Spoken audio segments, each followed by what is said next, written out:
Hello, magandang araw po sa lahat. Welcome po ulit sa Innovation Channel. Ang topic ko po ngayon ay tungkol sa ating Surf to Sawa account number. So, ang purpose sa paggawa ng video na to ay kasi maraming nagtatanong sa akin kung saan ba natin makikita ang ating mga Surf to Sawa account number. So, yung gamit ng account number is of course kung kailan tayo magpapaload or magpapaservice. So, napaka-importante po nito. Maraming nagtatanong sa akin if nandun ba talaga sa modem, kung nakasulat ba sa modem yung account number.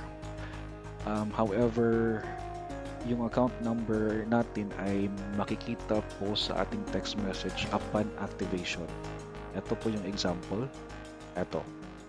So once activated na po yung account natin, makaka-receive po tayo ng text message na ito, congratulations, activated na yung account.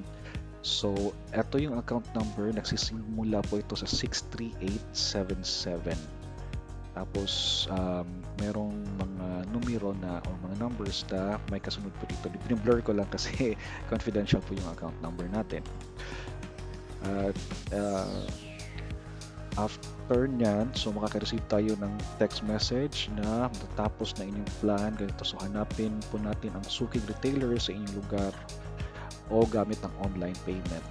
So, yun, doon magagamit po ang mga account number po natin. So, if in case na okay naman yung okay naman yung website, pwede naman tayong mag-load gamit ng online payment, or if meron kayong mga suking retailer, pwede niyong i-contact si retailer. So, ngayon, if in case na maglo-load na tayo, pupunta tayo dito sa Surf to Sawa website, ilalagay ko lang yung link sa description below. So dito, example lang po ito, top up, tapos continue. Select po kung anong plan na gusto nyo, like say for example 30 days. Tapos dito nyo po ilalagay yung account number na nagsisimula sa 63877. Okay, so tapos pay now, and then once na pay now kayo, pipili kayo ng mga payment method gaya ng GCash, Union Bank. Meron pong iba't ibang mga payment methods dito sa online. Sa akin is sa retailer po ako, meron po akong suking retailer. Nagpapaload po ako sa suking retailer kasi nag-provide po siya ng discount sa akin. Okay?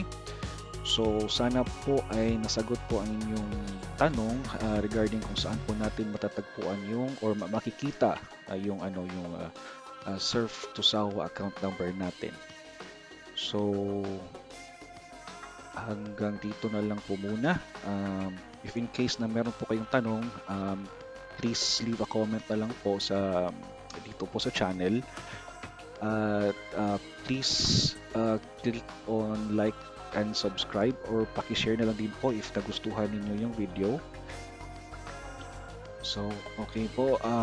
If in case na hindi nyo talaga ma-recover yung inyong account number, let us say accidentally na-delete po ninyo yung mga messages, try nyo lang po i-contact yung agent po na nagpa-install po sa inyo, or contact niyo po si Surf to Sawa Customer Service.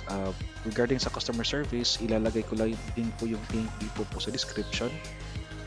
And sana po ay meron akong na-share na information sa inyong lahat.